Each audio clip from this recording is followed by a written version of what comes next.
Hello, everybody. Welcome to Late Night Football. Welcome to our match reaction show. It's finished. Arsenal 4, Crystal Palace 1. I said it at the end of the sporting unit. This game is important. I said yes as well. This game is important because for two reasons. The number one is the mentality of Arsenal. Can they recover from a setback like the one that they had against Sporting? Can they show that they've got the strength and the resolve to bounce back and to win this game? And then the second part is that they had to win this game because I don't see City dropping any points between now and the end of the season. I don't. So Arsenal have got to be perfect in the remaining games that they have, aside from the City one. They've got to be perfect. As long as they are perfect in the other games, it's in their hands. They don't need to worry about whatever happens against Manchester City and whatever Manchester City do. So this was a good start from that perspective. It was a good win as well to get. And people talk about the goal difference. I don't see that as a problem at the moment because I don't think Arsenal are going to catch up to City's goal difference. I mean, City, they're I think 2 or 3 goals now away, but City have a game in hand. They seem to be in some sort of great goal scoring run. So I really don't see Arsenal. I don't think Arsenal are going to catch up to them, and I don't think Arsenal should be thinking about goal difference anyway. Just get the wins, right? You get the goals and you get the wins. Don't worry about trying to smash teams 5-0, 6-0. That doesn't work. Just get the wins. That's all Arsenal need. They don't need to worry about anything else. So I mean, if they get past City's goal difference, they get past City's goal difference. But that shouldn't be a priority, or that shouldn't be a concern for Arsenal. But what they will be pleased with, and what Arteta will be pleased with, is the fact that they went out with the positive intent. There was no hangover. They looked right from the off. They looked up for it. They looked like they wanted to get past that what happened on Thursday, and they just wanted to win this game. And I think that's a good attitude to have, and that's a good sign of the mentality of the team. So well done to Arsenal, well done to Arteta for that. I think Palace was at home was a good game as well to play because I think Palace just looked short.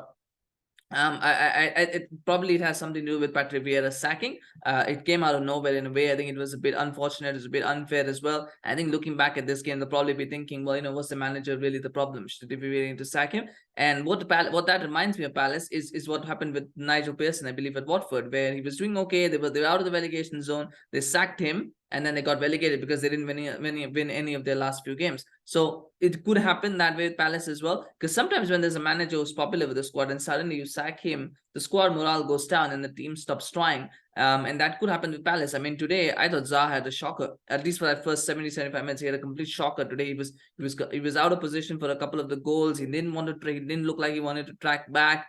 He wasn't fulfilling defensive duties. Going forward, he was a bit frustrated as well. And you just wonder if he's checked out. I mean, the fact is that he's out of contract at the end of the season, and he is someone who has been wanting to leave Palace for a long time, and he's been being priced out of a move.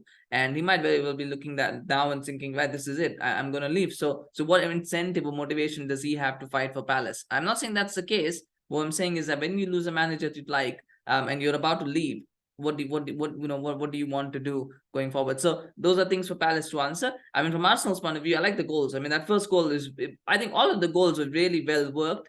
They were helped a little bit by Palace's shoddy defending, but I thought all the goals were very well worked. The first goal is fantastic. I mean, again, Zaha loses the ball there. That's how it all starts. Zaha loses the ball. White pinches off him. Ben White is not a right back. He's a centre back who's playing as a right back, and he had Zaha in his pocket today, which tells you exactly what you want to know about Wilfried Zaha's performance today. It just wasn't good, and he gives the ball away. It's a nice little forward pass from eventually from Saka to White. It's a good pass, and that cross is beautiful. And when that cross comes in, Martinelli's got a bit to do because the weight on the pass is so good. It just makes Martinelli's job easy. All he's got to do is make sure that he gets a target away from the goalkeeper, which he does. It's a good finish. 13 Premier League goals for Martinelli. He's really come of age. I think he was looking like a wonderful prospect. Then he had that horrible injury, and it took him some time to get back up to speed. But he's showing everyone exactly why Arsenal wanted him, why he's elevated.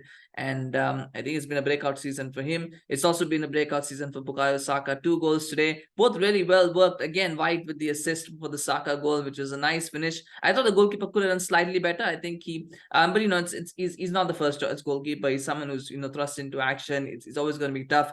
But the second and third goals definitely I feel he could have done a little bit. The second and fourth goals he could have done better. That second goal from Saka was also a beauty. The second goal from Saka, actually, he got wrong footed. I think he was expecting it to go the other way, so he moves a little bit to his left, and then suddenly the shot is to his right, so he can't adjust. But there was a well worked goal as well. It came from a poor clearance from Will Hughes on that occasion for the fourth goal. The disappointment would be the goal that they conceded. because it came off a corner and it came at them being 3-0 up. And you want to avoid sloppy goals to that. But Jeffrey Schlupp has form for that. He always seems to have a knack of getting a goal from a corner, somehow manages to get a goal. He did against Manchester United as well. So he has that in his locker.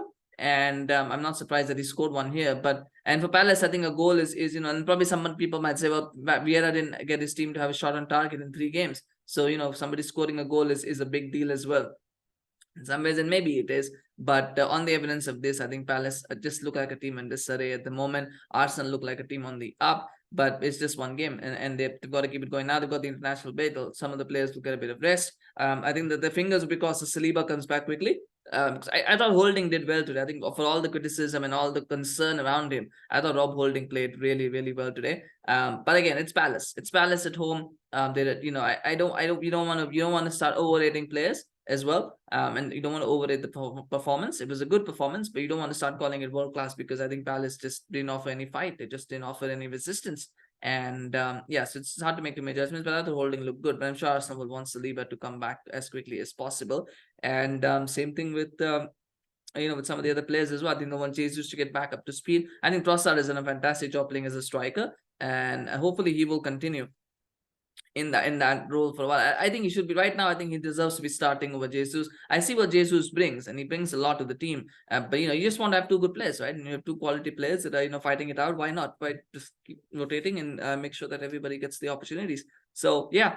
I think man of the match for me, it would probably. I'm tempted to think it would be Ben White, because he was really good in that first half. I think Thomas Partey was just excellent at central midfield. I think I might say it's Thomas Partey, because I know Saka got the 2 goals and I know Xhaka got a goal, but I just thought Thomas Partey. When Thomas Partey plays in our midfield, it looks very different. Now Jorginho has done well deputizing for him, but Thomas Partey just is a whole different level. He's a wonderful central defensive midfielder. He understands the game. His reading of the game is excellent. His passing is excellent. I think just having him, and sometimes, when you have a good CDM in front of two centre backs, it gives them that confidence as well to play well. So I just feel that he gives that confidence too. And they needed that. They need that confidence, because I think, Rob Holding is someone who, he's coming into a situation where he's got to perform. So I think it just gives him that confidence as well. And he marshaled that very well. He protected the back four very well. So I would give it to Rob Holding, but again, there's not Rob Holding, Thomas Partey, but you could give it to Martinelli, you could give it to Saka, you could give it to Ben White, give it to so many players. But that's the sign of a good team